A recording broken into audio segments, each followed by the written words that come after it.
So I want to give you an introduction to regular expressions, and I'll start with recapping or repeating what we've learned from last week, and I'm going to go more into technical details as we go along. And so these slides are based on Jonathan Feinberg's lecture yesterday, so we're just extending based on them. So I essentially have the editor here. You can make this a bit bigger, and then the terminal on the right, and I'll edit on the left and I run the code on the right. So as a very first start, as a very first task that we would like to tackle is that, let's say we have a string up here and we would like to replace all the occurrences of spam with ham. And so knowing Python, what you can do is you can use the string.replace function to do that. So what you do is the replace function just takes in one argument that the word that you want to replace, and then the second argument is the word that you want to have it replaced it with. Right? And so string is the string where you want to do the replacement. And so then if you run this program,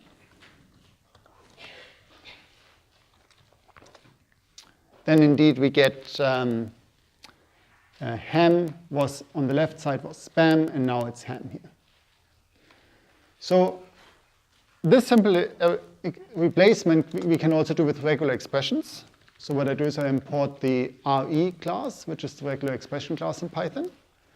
And then the equivalent thing now using regular expressions would be I use the re.sub function. So the re.sub function substitutes text. And what it takes in the word that you want to have substituted, then the word that you want to have it substituted with, so in this case ham, and then the string where you want to do the substitution. So now if I comment out the first line and use our regular expressions instead, I get exactly the same answer. But the beautiful thing with regular expressions is that now we can do more powerful replacements. So for instance, let's say I want to replace all occurrences of S followed by any character followed by A and M. So last week we learned that any character in a regular expression can be represented by a dot. So a dot just is a placeholder for a character. So if I do this now, and I run our program again, you'll see that the result consists only of hams, because all the input string, it was spam and then slam and srm and ham. But because the dot stands for any characters, the regular expression now substituted all of these occurrences.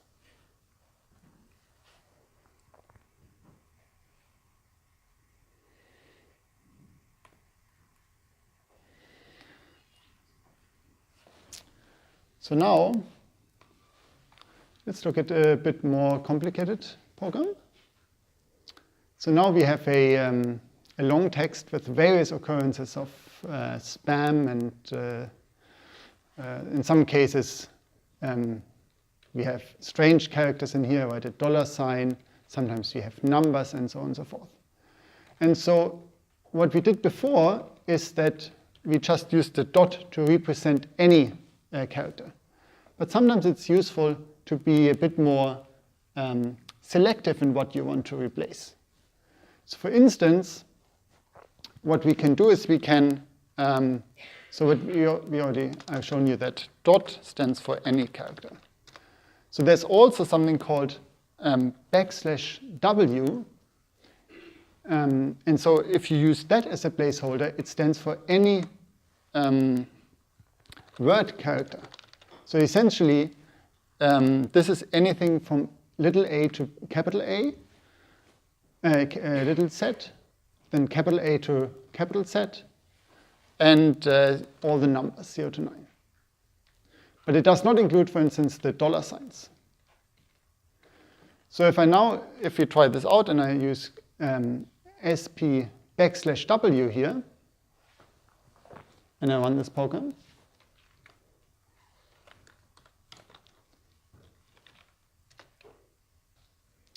So note that now I use a new regular expression function. Before I used re.sub, now I use re.findAll. And essentially, these are the two most important functions that you will use in regular expressions. Either you want to substitute text, or you want to find text with a specific pattern. And so that's what the re.findAll does. Right? So you give it a regular expression and a string, and then it returns a list with all occurrences in that string. And so you can see now all the occurrences that we found here consists of SP and then a character, a word character. So in this case, it's 4, which is a number, which is part of the word character. Then we have little a, then we have E, and so on and so forth. But we do not have the $sign, for instance, because it's not a word character. So there's also a special character for representing non-word characters. And the way you do that is you just capitalize the W. So then this becomes any non-word character. So if you try this, and we run the program again, now we get all the instances where we had special characters in the third position of the word.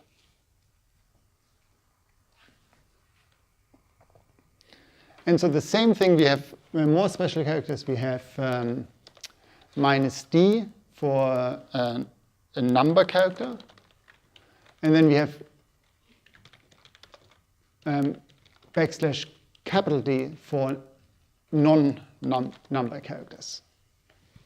Right? So if you wanted to specifically get the instances where we have digits here, I just do sp \dm.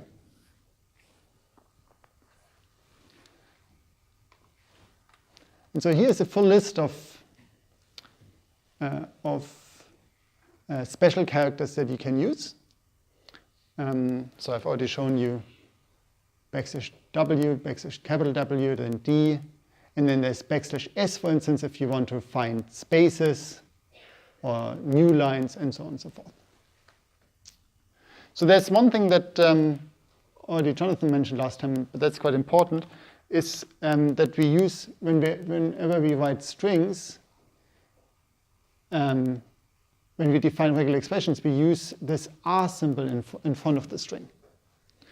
And so I want to demonstrate to you why we do that. And it's quite simple. So the reason is because if you, let's say you define a regular expression, and we often use these backslashes and other special symbols. So if you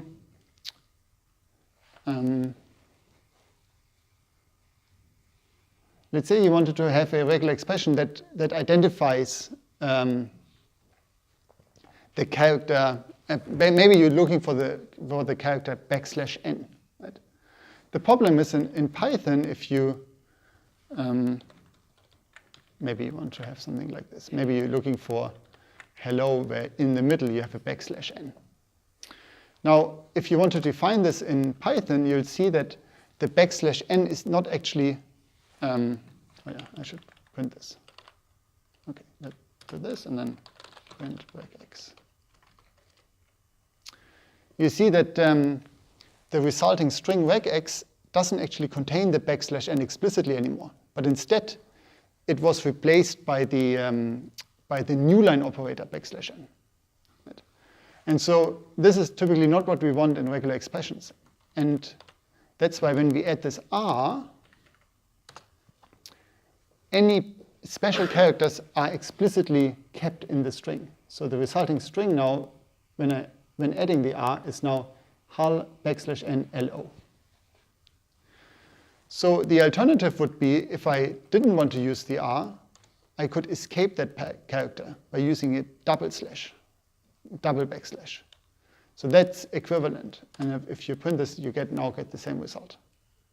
But typically, it becomes quite messy if you constantly have to do these double backslashes to escape a special character. So it's much easier to just use R, and then you can use standard notation.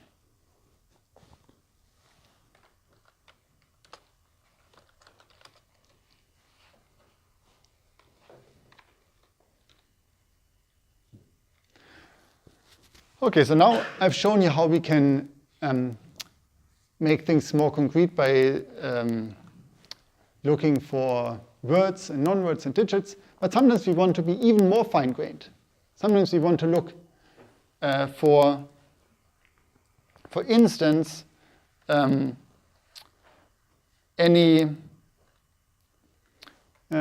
instances of hello, where hello now might be starting with a capital H or little h, right? So now we're not just interested in any word character, but we're only interested in capital H's and little h's. And so my current solution here, where I just have regex hello, this obviously only matches to the case with the capital H, right? And if I wanted to capture the little h, I would have to change it in here, right? But I want to have a solution where it captures both capital H and little h's. So the way you do that in regular expression language is that you use these square brackets, and this inside the square brackets you can provide alternatives.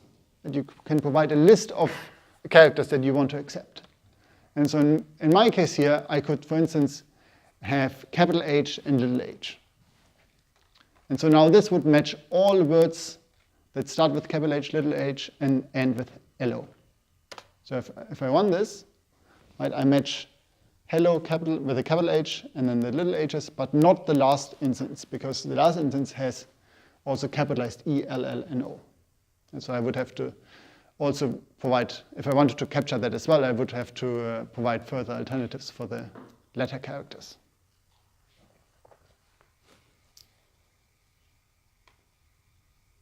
And so here's a list of keywords that you can use for this fine-grained syntax. So this is what I've just shown you, is if you have just a list of alternatives, you can use this head symbol to invert it. So if you want to say, I want anything but A, B, and C, that's how you do it. You have square brackets, head, A, B, C. And then sometimes it's quite useful to provide ranges. So let's say you want everything from A to Q, but you don't want to write out the entire alphabet. Then you can write A minus Q. And the same also works for capital letters and for digits. So essentially, if you wanted to, so we learned this the backslash D was all the digits, and that's equivalent to actually writing brackets 0 to 9. So both alternative works, and backslash D is just a shortcut.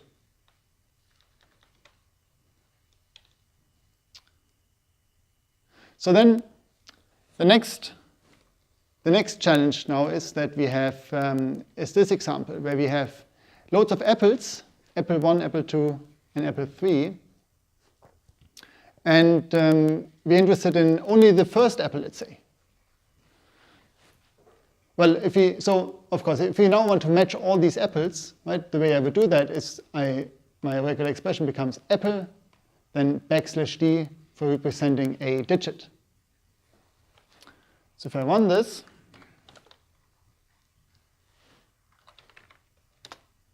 I get now apple 1, apple 2, and apple 3. But now let's assume I'm not actually interested in all the apples. I'm only interested in the first apple or the last apple. In order to do that, we have something called anchors in regular expressions. An anchor can be used to specify the position of your word in the text. And so one anchor that you can use is the head. And so note now that this is a different head to the head that I've just shown you. The head that I've just shown you inside the square brackets negated the alternatives in the square brackets. So here was, in square brackets, it becomes a negation operator, while here, outside the square brackets, it indicates the beginning of the line. So whenever you use this head symbol, the regular expression looks for apples that occur at the beginning of the line. So if I run this again, now I only get one find, namely apple 1, because that's the only apple that occurs at the very beginning of the line. So the same thing you can also do if you're looking for the apple at the end of the line. And so for that, you add the dollar sign. So the dollar sign represents the end of the line. And so if you run this, you get an apple 3. And so note that the position of this end of the line is important, right? So I can't have if I move the end of the line at the beginning, there won't be any match because there's no apple that is after the end of the line. Right? So if I run this, it'll just give me no match at all.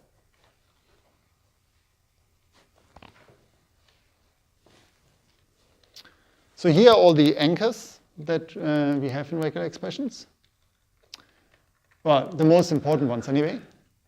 So the head is the beginning of the line. The dollar is the end of the line. And then we also have two useful ones. These are \b and \B. These indicate the boundary of a word. So you can use them to, maybe you're looking for a character set that starts with a new word, then you would use this \B. So I'll show you an example of that. Oh, I don't. Oh, I do. So here, in this text, I have, in these 3 lines, I have apple occurs twice. It's here in apple as a single word, and then I have pineapple here. And so what I want to do here is I want to replace apple with orange. And of course, the easiest way to do that is to use my re.sub function and just replace apple with orange. So let's see what we get here. Okay, let me just clear this. Okay, so indeed, the first occurrence is now becomes orange. Here we had apple, here we now have orange. The problem is that also pineapple was also matched. So the apple here was also matched and we became pine orange, which doesn't make any sense. So somehow we need to tell the regular expression that we're only interested in apples as a single word and not somehow contained in another word. And that's exactly what we use these word boundaries for. So if I now say \B here, then I'm only interested in matches where apple starts as a single word. Right, so if I do this now, you see that orange was replaced, but pineapple not. But of course now if I had another apple here that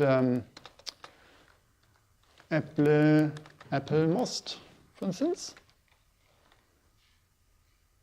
Oh, I have to spell it like this. Right, so now it would also replace this with orange most. So if I wanted to make sure that really only apple as a standalone word is the case that I replace, I add the word boundary before and after. So now we keep pineapple, we keep apple most, but we change orange. Okay? And so of course this can also be inverted. So if you have a capital B here, so now we say something we want, something needs to come before, but then the word has to end after apple. So if you try that, then nothing is replaced except of pine orange, because that's the only thing that has that has kind of a word in front of apple.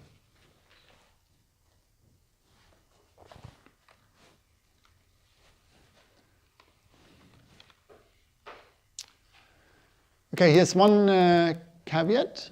If you have multi-line text, these anchors might not behave as expected. So here we have 3 lines with blueberries, apples, oranges, and pineapples. And we're trying to match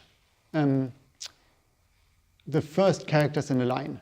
So what I used here is the beginning of the line anchor, and then a word character, followed by another word character, followed by another word character, followed by another word character. So 4 word characters in total. Now if I execute this,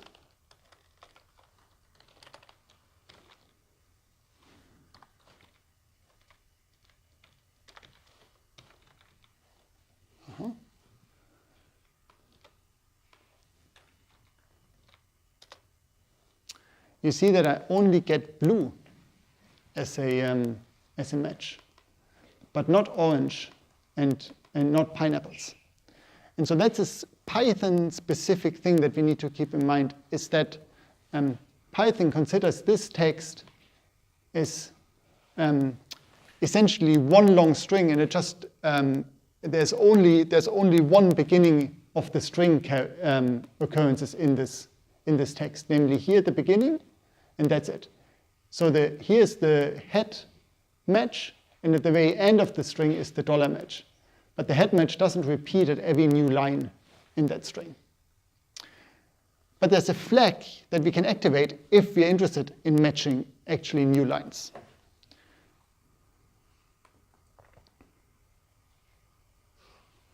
And so this flag is when you use the i.findAll functions, for instance, you can provide some additional flags here at the end. The argument is called flags.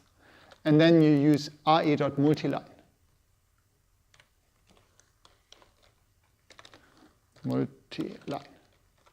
And so with that flag, the behavior of the regular expression changes, and now the head symbols at the starting of the line will now match all 3 lines in that multiline text. So now you see we match both blue and apple, so here these ones, but actually not the last one because I used this special, so this in Python strings actually tells that the line continues. So this is somehow an exception, so yeah, I don't expect it to match the last one. But if I remove this, I would match all 3 lines. Okay, so this is important to keep in mind if you work with multi-line text.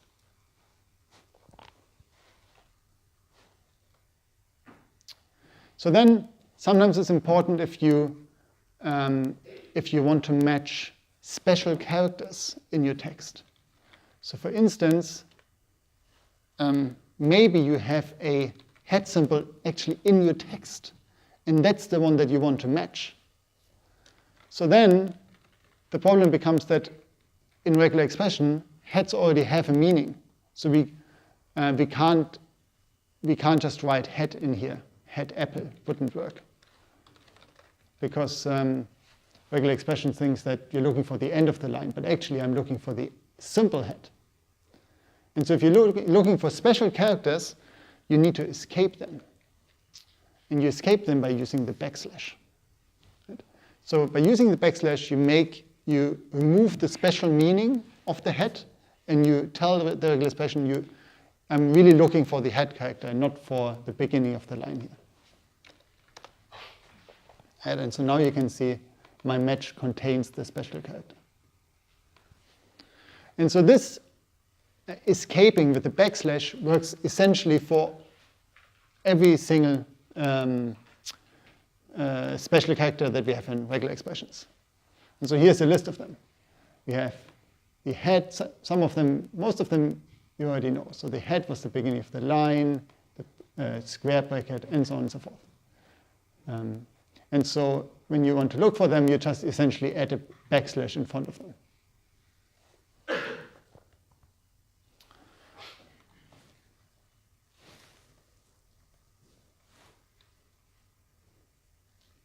I'll discuss this later.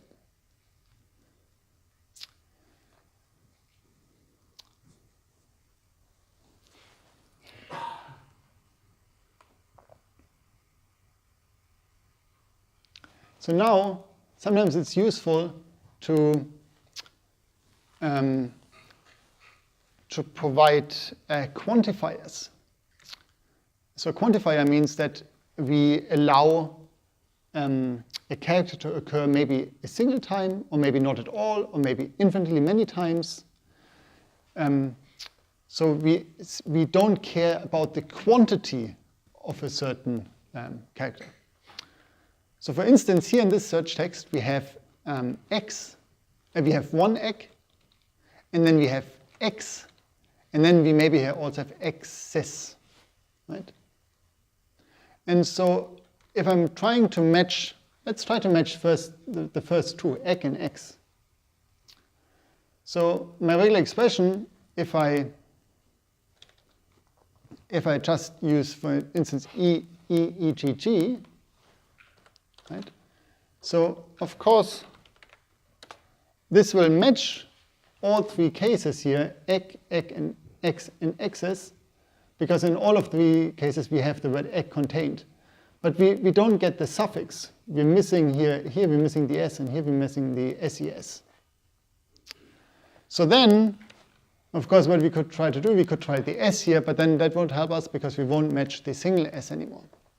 So instead, what regex allows us is we can add a quantifier symbol. And so one of them is the question mark. The question mark tells us that the character that we just stated, the last character that we stated, may occur once or not at all. Okay? So this means that this regular expression now will match egg and x. And so we can try that. And so indeed, we get egg, x, and then also for the last occurrences we get x, the x part. So here it's interesting to note that regular expressions are greedy by default, but I'll come back to that later. But so by default, the regular expression will try to match as much as possible.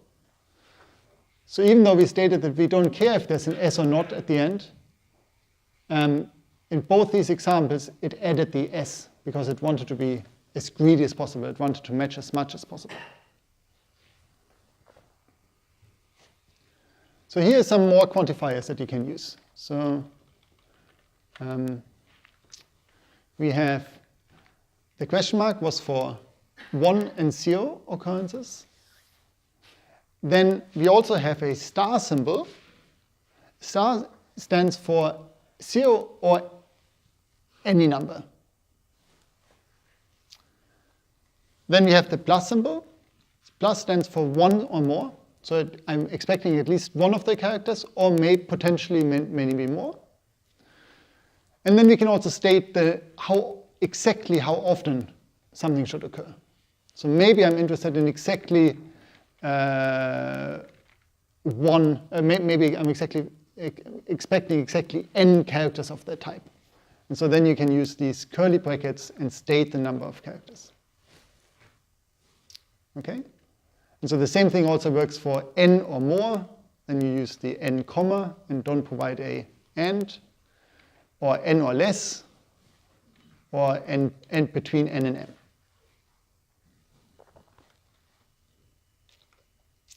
So let's try this out. Let's say we wanted to match no, no, no in all of these occurrences. So the regex no here would only match the 1, 0. But now we can use, for instance, we could use a plus here.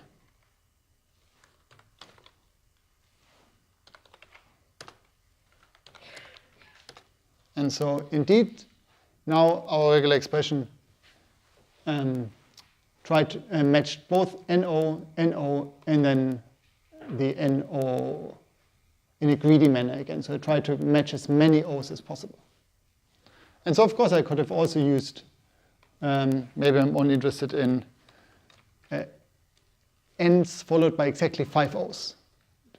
And so in that case, I will only match the last part here with 5 O's and not more.